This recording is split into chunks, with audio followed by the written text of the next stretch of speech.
Hello, my dears. If you have been on my channel for any amount of time, you will know that I have a propensity for finding empirical research that seems to prove a very clear point and then absolutely ripping it to shreds. It brings me so much joy, but I've recently realized that learning to think critically about research, particularly academic articles that are deliberately written to be really complicated and obtuse because people want to prove that they're smart, and people like to prove that they're smart by making sure that nobody else understands what they're trying to say, and this sentence was going somewhere. It was. I've learned that learning to think critically about research is an acquired skill, but also a very, very important one. So today I'm going to teach you how I do that, how I read research, how I try to understand it, how I find red flags in it, which I'm very good at doing, and how I uncover the whole story that these numbers are trying to tell, and also whether that story is actually accurate to the situation or not.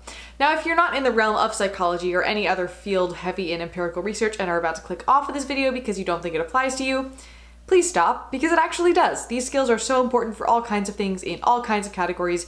We as humans see statistics absolutely everywhere. People like statistics because we think, oh, numbers mean that it's factual, without realizing that that's rarely the case. You can tell any story with numbers that you so desire as long as you are a good storyteller and you're good at moving numbers around. So learning this stuff is how you can see like medical things on the news and not get scared because you know what it actually means and you understand that a lot of what they're saying on the news is fear-mongering, for example. It's also how you can look at the maps that are overlapping Bigfoot sightings and fursuit owners and realize they're both really just showing effectively a population density map.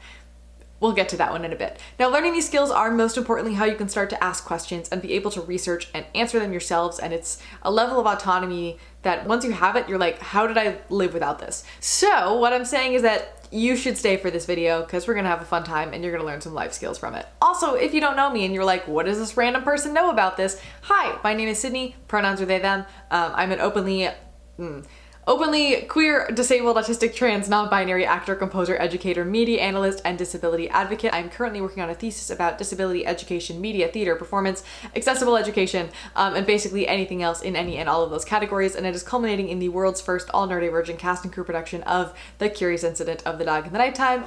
You can learn about all of those things at the links in my description. That's not what we're here to talk about today, but I always like to plug it as best I can.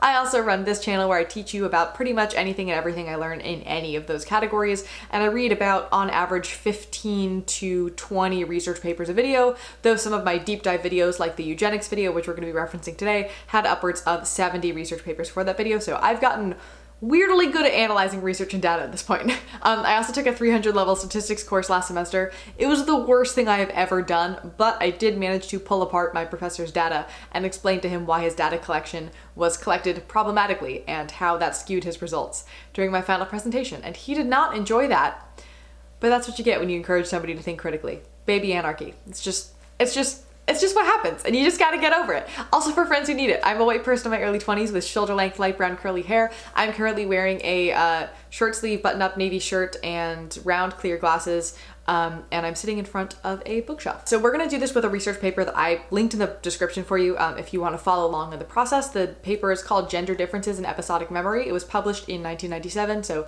we know the way that they're gonna handle gender is gonna be a little bit outdated, but we're gonna roll with it. I've done a lot of work with this paper before, so it was easier than trying to find something new, because I did, and it took me 2 hours and I never found anything. So this is what we're doing. So the first thing that we're gonna do right before we read a research paper is we're gonna take a deep breath, and we're gonna remind ourselves that this may make absolutely no sense. And that is not because I am not smart or you are not smart, but it's because academic writing is deliberately written to be obtuse and difficult to understand. Academics tend to get in the habit of proving that they have knowledge rather than teaching other people that knowledge. And they usually do this in a very, hey, I know fancy words, which means I have big brain sort of way. And the more time that you spend with scientists who actually speak their mind and are open about their opinions, the more you're going to realize that a lot of times scientists also hate reading research papers for this reason and think that they make no sense. In my opinion, the best scientists are the ones who write research papers in a way that are easy to follow, because that is a skill that is important that very few scientists have. But anyway, that being said, also the more that you read research papers, the better you're gonna get, just like any other skill. So once I've reminded myself that I am in fact capable of understanding things and I deserve to understand things, and that it is less of a me problem and more of a wider institutional problem, I'm going to start with the abstract. For those of you who are unfamiliar with the structure of a research paper, the abstract is a short and to-the-point summary of the entire research paper that comes at the top of any research paper. It is usually what people will use to propose their research to conferences, but it also basically tells you what you're going to read with less fancy extra words thrown in to make them feel smart, because there is a very strict word limit of how much information you can put into that abstract. So we're going to read this together. Also, if you're like, I don't care about research, I swear we're getting to the fun part later. We just need to do this first. The relationship between gender and memory has been largely neglected by research, despite occasional studies reporting gender differences in episodic memory performance. The present study examined potential gender differences in episodic memory, semantic memory, primary memory, and priming. 530 women and 470 men, randomly sampled from the city of Umeå, Sweden. Don't know if I pronounced that right. 35 to 80 years of age, participated in the study. There were no differences between men and women with regard to age or education, or on a measure of global intellectual functioning. As has been demonstrated previously, men outperformed women on a visual spatial task, and women outperformed men on tests of verbal fluency. In addition, the results demonstrated that women consistently performed at a higher level than did men on the episodic memory tasks, although there were no differences between men and women on the tasks assessing semantic memory, primary memory, or priming. The women's higher level of performance on the episodic memory tasks could not be fully explained by their higher verbal ability. So, translation. Basically what they're saying here is that there isn't a lot of research yet on gender differences in memory, so they decided to look at that, and they looked at that in 4 different kinds of memory.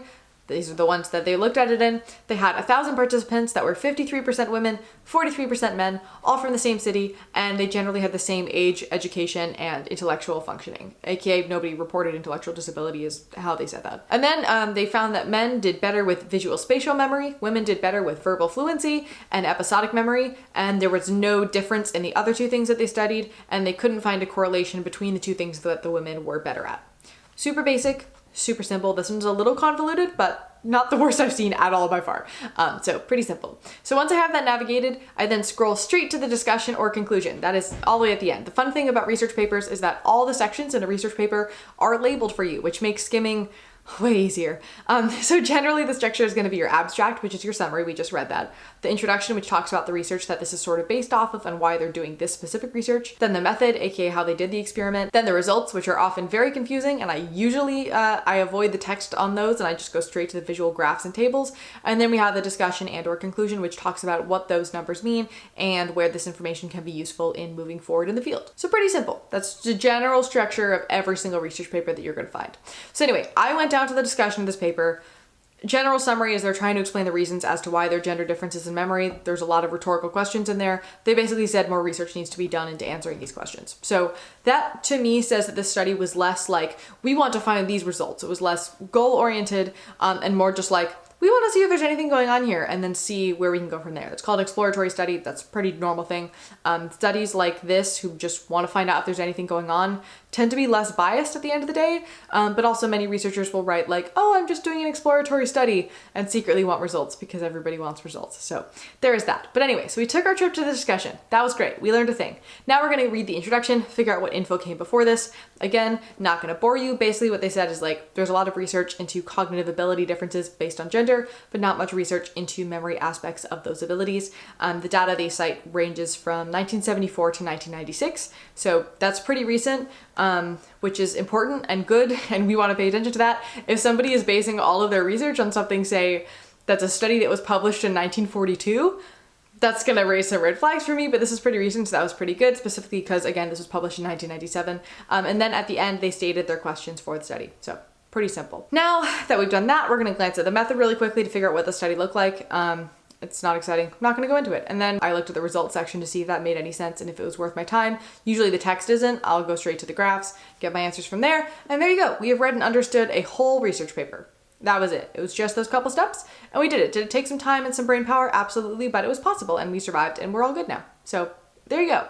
Now, obviously, reading it and at least vaguely understanding the research is very much the first step, and that is the step where if people get that far, they usually stop. We have a tendency to assume that if something is peer-reviewed and it's published, it is super legit and trustworthy because the research has to jump through so many hoops to get to that point. So therefore, it must be pure fact. It has to be pure fact, which is also what I would like to believe. But like any other industry that prioritizes the elite and profits, it's usually not the case, and that's unfortunate, but It's true. Yes, research does have to jump through far too many hoops to get published in peer-reviewed journals, but those hoops are way easier to jump through if you have the right connections, resources, and funding. So let's start our breakdown of this study and studies as a whole. One of the first things that I'm going to do with a research paper is figure out what the conclusion is and what the direction the conclusion is going. So if we look at the paper that we're looking at right now, right, they generally concluded that there are gender differences in memory, and they aren't really connecting that research to real-world application other than like, hey, somebody should probably look into this further because it's a thing that we've noticed. That's a pretty harmless conclusion, so that's not raising red flags to me. But let's talk about what some potential red flags in studies might be if this were something different. A lot of studies have outcomes that very particularly make bold claims and fit some sort of agenda. For example, 1970s research into particular drugs coming up with results that are like, every drug is terrible in all doses, and therefore, for safety, they should all be made illegal and everybody who does drugs should go to jail. Or a study saying that a specific diet rich in one particular nutrient is going to cure autism. Those are conclusions that make me go, who's funding that research? Who's benefiting from those conclusions, and why is this research being done? So the study that we're looking at here clearly states on the first page what grants are supporting this research. All of it seems to be pretty much in the same location from a general group of people and some government organizations in Sweden. Seems pretty chill. Studies like the theoretical ones we just talked about, like the Nutrient Cures Autism study, those are pretty likely to have specific for-profit companies in their research support list. So maybe food or supplement companies were also likely to find funding from Autism Speaks in there. That's an organization that's well known for funding eugenic practices and research and promoting harmful myths about autism. And sometimes it's not going to be directly like Autism Speaks funded this, but then you can Google the people that funded it. If there's individual people who fund it, and you might discover that, oh, the person who funded this happens to be on the board of Autism Speaks, is often a thing that I will find when I dig into research further. Does this mean, like, do these results mean that the research should be entirely thrown out? Not at all, but it does mean that we need to look at it more critically, right, and see who might this be benefiting. If we look at our theoretical 1970s paper saying all drugs are bad, we can often go into their list of grants and realize that the majority of their funding came from the war on drugs, which is just thinly veiled racism. So again, like, that research might still be valuable and it might still be real and it might still be true, but we also need to acknowledge, right, that the people who are funding these studies, while they may say, oh, we want unbiased research into drugs, they really just want a particular narrative of all drugs are bad and everybody related to drugs should go to prison to be continued, because that's the political agenda, right, that they're supporting. This is also a great time to ask if there's any research to the contrary, or if the contrary answers would be supported by any minority groups that are historically excluded from academia. It's a great time to ask if these results are something that somebody is literally profiting off of, or something that people just want to believe and are emotionally profiting off of. For example, many like, this is a cure for your developmental disorder studies make people feel hopeful, and so they're more likely to have slightly sketchy evidence that people don't want to question because they're hopeful, and they get away with that. We live in a society where if you're a scientist or a researcher and you don't have big and published findings behind your name, you're not seen as a legitimate scientist or researcher. And so it leads to some very strange research or very strange studies, and often higher concentrations in particular fields that are seen as more legitimate than other fields. For example, like when I made my video on psychology and clothing, I discovered that the field of empirical research behind psychology and clothing is very small. And why is that? Well, it's because people don't see that kind of research into fashion as majorly important or some sort of, you know, exciting breakthrough, as opposed to, say, cancer research. And we see this very similar phenomenon in all kinds of fields. For example, there's more funding going into restoration of historical buildings than there is in restoration of historical clothing, even though the clothing can honestly often tell us more about historical people, just because of what people think are legitimate or important or socially acceptable. Now, are all researchers functioning like this? No, absolutely not. And I don't want you to get that idea off of this video. There's just as much money and energy and time and care going into good research as much as there is into bad research. But there's also a lot of people doing what I would consider bad research and then thinking it's very important and reasonable. But we do need to be critical, right, of the systems and realize that people fund answers that they want to see. And so our research will inevitably be one-sided because all of the money is going towards a certain goal, especially because traditionally the people who have the money to allocate those funds are in the majority, which just continues to marginalize minority voices and their research. And also, like, in the autism world, we see a lot of empirical research into autism that if you asked an autistic person, you would learn that that's completely incorrect. And like, we don't have the ability to be like, hi, hello, because a lot of us have been shunned from institutions to be able to get to that point to add to that body of research. But anyway, so following the money and looking at the wider social context is really important. You are going to find more research into cures for autism than you are, say, in autism and marriage or autism and expressions of joy. That's because of this situation. This is also a really great time to gut check yourself, right? Like, is this research too good to be true? Is this something that I want to believe because it makes everything easier and I'm a little too scared to doubt it? Because people not gut checking that is the reason we had the Theranos situation. So to quote me from another video, people wanted to find hard facts to support their own personal opinions and points of view, and they still do that. So do your best to take stock of what your biases are, try to see every single side of the story, and then look under the nearest rock and see what else you can find. What narratives aren't you seeing? Why aren't you seeing those narratives? Too good to be true results are more often than not too good to be true. If everybody has been searching for treatment for some particular thing for decades, and then one person discovers that one particular dietary supplement can cure that disease, that should set off a lot of alarms in your brain. Listen to those alarms. We've talked about this in my eugenics video, but like, everybody wanted to believe that the chemical compounds of DNA were going to teach us everything about the answers to life so badly that we all just collectively decided that they did, even though that's not really at all in any way the case. They're basically just chemical compounds, and people were disappointed, but we just still continue that they're the answers to life. And we still go about pretending that they have this magical discovery that is the answers to life, but that's really not the case. And if we look at the research, that's not the case. A common too good to be true result for things is blaming societal or behavioral issues solely on biology. We've talked about this before. It's really easy. It means that you can just step away and go, hey, science says it's because you're defective. Sorry about that, rather than putting the societal supports in place so that everybody is able to succeed. And that's something that we need to recognize, and that comes up in research in all kinds of categories all of the time. Some other things to pay attention to include the thing that every psych student has drilled into their brain: correlation does not equal causation. For example, this nice graph of letters in the winning word of the Scripps National Spelling Bee and the number of people killed by venomous spiders looks like a perfect correlation.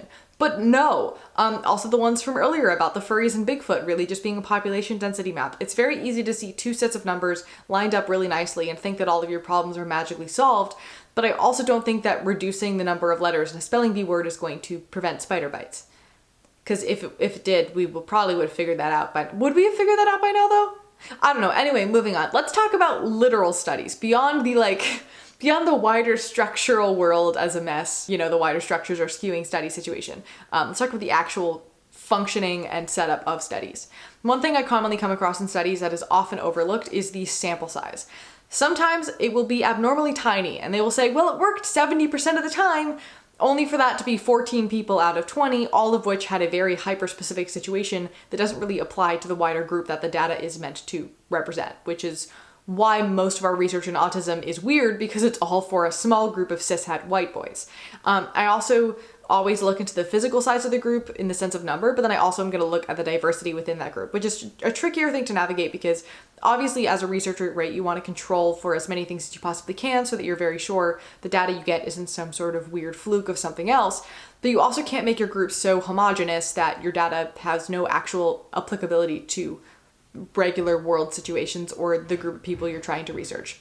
That's a criticism of wider research that we're going to get to in a bit, because I got a lot to say about it. Next, we have measuring tools. The stats project I did last semester was on gender depression and discrimination, and I found in the data set that non-men had higher levels of depression than men, but the same amount of discrimination. And since most studies in the wider literature say that women have higher levels of discrimination than men as well, I started to wonder if maybe the measurement tools that we had were weird because my data wasn't lining up with that. So first, I went back to his tools, and the first thing I noticed is that he used an old version of a depression questionnaire that has been known to be more skewed towards typically non-male expressions of depressive symptoms, which by default is going to mean that we are going to have higher numbers of depression in women no matter what. I also went back and I realized that the scale that the professor used to measure discrimination was a third the size of the scale for measuring depression, and therefore there were so few opt-ins for participants to actually choose from that if there was any difference, it was completely negligible. And also 85% of his participants were white and straight, meaning that they were much less likely to notice gender discrimination than, say, somebody of literally any other minority in the non-male group, making the study effectively a moot point. And for the record, he did not appreciate my critiques of his research in the slightest, but I did get an A, so I do my best. I also like to look at the general assumptions that might need to be made in order to get the results that they did. For example, a lot of research into genetics relies on twin studies for its results. And recent research in the last decade or so has been slowly debunking twin studies as an inaccurate measure of genetic determinants. Short answer being that psychologists use twin studies to show if there's more statistical correlation between identical twins versus fraternal twins, that said thing is due to biological factors because twins have the same DNA and fraternal twins don't. But then that assumes that the environments of identical twins and fraternal twins are exactly the same, which is not true because identical twins look more alike, they're treated more alike, they're socialized to be more similar, they have a much stronger emotional bond to each other than fraternal twins do, and they're more likely to see themselves as two halves of the same whole. So it's going to make more sense that they're going to be more similar in behavior and abilities than fraternal twins for reasons having absolutely nothing to do with genetics at all. And that has slowly been pulled apart in the last 5-10 years. So that is changing the whole scope of 50 years of research that we have. Another general assumption sort of thing is tracing back the research. It's really common for somebody to take a study with clear results from, say, the 1940s, which is what I consider to be the Wild West of psychological research, and build off of it for their own study. And then somebody builds off of that for their point, citing their study instead of the original one. And it goes on and on and on and on like a very bad game of telephone. Meanwhile, the original study was debunked a very long time ago. We've seen this with the vaccines cause autism situation. We've seen it with research on MSG, which I'm working on a video about right now. That one's going to be fun. And we've also seen this with the perpetuating chemical imbalance myth of mental disability, which I've also talked about before. So taking time to backtrack, find the core assumption at the root of that research, especially if you are about to have something that's going to be a breakthrough or form a core life opinion based on this research, probably a good move. Because keep in mind, right, that rules for ethical and accredited research instituted by the IRB, the International Review Board, did not become mandatory until 1981. And a lot of the research that we have is from unethical, unconstrained, unorganized experiments done just for funsies by Nazis and the US military, because the US military did a lot of the exact same experiments the Nazis did, and we got away with it. That's a discussion for another day. But what I'm trying to say, right, is that there was no regulation, none, until the mid-70s. So we need to take all that research with a bit of a grain of salt when we're looking back at it.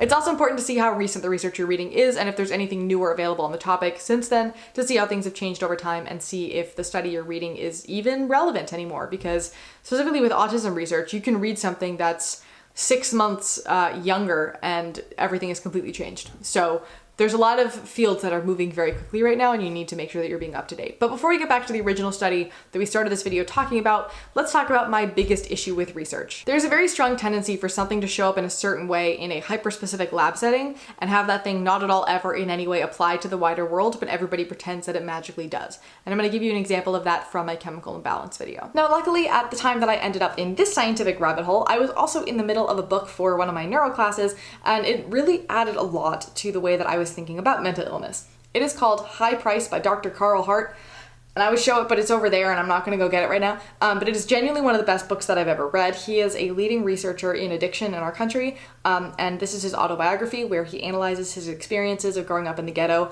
through the beginning of the crack epidemic and analyzing all of that through the lens of a behavioral scientist. And it's really cool and it's really interesting.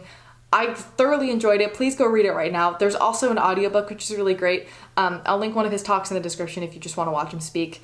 Super great. But anyway, in this book, he kind of pulled apart some of the most widely regarded studies about addiction that we tend to look at and the flaws within their setup and results and how those results were interpreted. Because I think that the mental illness that we've been most told has genetic predispositions is addiction, and how even if you just try a drug once, you're going to get addicted forever if there's any addiction in your family tree. Even though studies have actually shown that the vast majority of drug users aren't addicted and are well employed and are living normal lives. They just use them occasionally recreationally. He also talked about one of the most commonly cited studies about addiction where a rat, or maybe it's a mouse, either way, a small fuzzy thing, was given a lever to press for a dose of cocaine. And these mice rats would continue hitting the lever over and over again, trying to get more and more cocaine until they ultimately died. And these results were then used to say, well, if people start using cocaine, then they'll get addicted and drug crazy and keep consuming more and more and more until they die without any self-control. But the thing is, if you give that animal another option, like sugar water or something, they're going to switch evenly between the two things, which goes against that theory that they're so addicted that they would do anything for that drug. And then if you give them a mate, they typically ignore the drug entirely. if they get their own little mouse rat city with proper socialization like they'd experience typically in the wild, very few mice rats actually ever use the drug. So clearly addiction is not a this drug will ruin your life the second you touch it because your genes are messed up thing.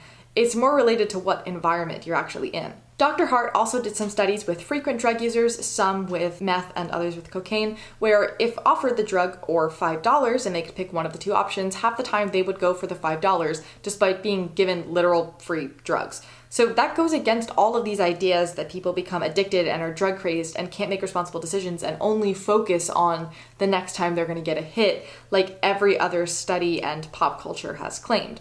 So why does society convince us that all of this research says otherwise? Well, it's because the majority of drug research in our country gets funding from the bills that were part of the war on drugs, where they were expected to research drugs and come up with some sort of results saying that drugs were a danger and that we should be incarcerating everybody who even possesses them. And if they didn't come up with those results, they would lose their funding and therefore their jobs. And I don't think we really need to go into the thinly veiled racism behind the war on drugs because we talked about this in my eugenics video, but it makes sense that these are the narratives that we're getting. And since they're more sensational, then, the drugs for recreational use don't actually ruin the lives of the vast majority of people and they're not really a problem. These are the stories that stick in our brains. He also talked about studies that compared the brain scans of drug users and those with non-users and how the results were basically taking any difference between the brains and calling it brain damage and cognitive deficits that were in the brains of the drug users caused by that drug, despite the majority of those differences being kind of reasonably typical variation in human brain structure. It's also very common for people to do research on autism in other animals. Like, they will simulate autistic traits in other species and then do various treatments and say they found a cause or treatment for autism. Which I don't think I need to tell you this, but mice can't have autism because autism is a uniquely human categorization of disorder, particularly described as a social disorder. And so no matter how we try to understand other species, we are never going to particularly understand their social norms from their own lens, right? Because even if we're anthropologically looking at animals, we're looking at it through a human anthropological lens. We're never going to get to that point in order to understand who would be the outcast or who they would qualify as autistic in their species if they would act like humans in that manner at all anyway. And it's one thing to do like preliminary research and bring it from there into humans, which I also take issue with, but there are so many studies saying that like, because they found the specific genetic difference in zebrafish born with brains similarly structured to autistic brains, and also brain scan studies are sketchy at best, which we just talked about, they understand the genetic causes of autism. I read an exact study that said that the other day, and I swear I lost a brain cell trying to read it because I was like, zebrafish, autistic fish, you have autistic fish. I need you to understand that you have autistic fish. This also happens with like talking about depression in mice. And I'm like, how do you know that a mouse has depression? Let's go back to our study, the one that we worked so hard on reading at the beginning of this video. It's actually a study that I pulled apart for another video, so we're just gonna replay the clip because at this point, this video is just like, it feels like I'm taking all of my research and I'm putting it all together for you. It's wonderful. Anyway, I'm also including some previous stuff with some other important examples before it, but you'll recognize the graphs and you'll know when I start talking about the study. We read a study in my neuro class this spring that factually seemed to say that your depression would be cured if you were given a new or better immune system because a bad immune system negatively affects your mental health. And when the mice they tested that showed depressive symptoms were supplemented to improve their immune health, their depressive symptoms got better. So the conclusion from that was we should help people get better immune systems with vaccines or whatever so that they won't have bad mental health in their life. Which on the surface kind of checks out, but then when you like really look into the study, you realize that her graphs kind of made no sense and were also really blown up so it looked like it was something. She also only tested like 9 mice, and also, how do you know that a mouse has depression? Please explain that to me. Also, in my eugenics video, we talked about a lot of science about specific genetic codes that have been published in journals that are just blatantly wrong, and a lot of racist papers that are also blatantly wrong. And also the reason that most of our research into drugs is just kind of like, all drugs are horrible and will kill you and you need to avoid them all the time, rather than research into safe limits of drugs and of preventing and minimizing addiction. So yeah, the funding of research typically goes in the direction that society wants it to go, and if papers from that research don't say what those funding it want them to say, they lose funding.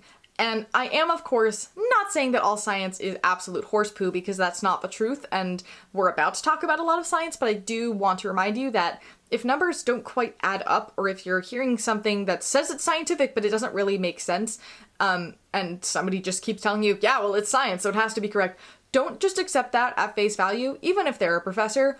Confirmation bias, which is when you see things because they match up with the belief that you already hold and you want to keep it that way, is a hell of a drug. And everything, regardless of how objective it has been marketed to be, which science typically is, on some level there is a human brain with confirmation bias behind it. And our brains are not as rock solid as we like to think that they are. But anyway, moving on. So the majority of studies that have proven these differences actually show, quote, too much overlap between sexes in characteristics and too much variation in traits and skills within each sex. So, like a study about episodic memory tasks between men and women, which really should have been written as males and females, but whatever. It's 1997 when this was made. Anyway, this was used in a class of mine, and the table looked like this. Yes, the numbers are technically different. And these graphs, I guess, technically do show a difference between them, but it's so negligible. Like, maybe it's significant in the sense of technical statistical significance, it passes that test, but in regards to, like, life things, the fact that women were likely to remember 0.6 more sentences or 0.29 more faces than men do is completely arbitrary and shows absolutely nothing about anything. I mean, if we got those numbers as a comparison between, I don't know, 3-year-olds and high schoolers, we look at them and go, why have they not improved at all? And you will find patterns like this over and over and over again in every single study you read. And it's infuriating because they all cite each other as proof to back up their own things. And then they make all of these claims, like an example from the discussion of this study, which I will link in the description for you. They said, the present study supports previous findings by confirming a higher level of performance for women in face recognition, given name recognition, and word recall and recognition. Which, sure, that may be statistically higher, but in reality, by one thing, I'm sorry, okay, I'm getting worked up about this. We talked about this for 4 class periods in the class that I studied this in, and it was like literally a week after I came out as trans, and I was just sitting there like, this is just enforcing gender norms that don't need to happen, and also gender doesn't exist, and also how could you seriously put this on a slide as a professor and go, yeah, that checks out as a normal and regular thing that I should be teaching to my students. Anyway, this study had 1,000 participants and they came out with a negligible result.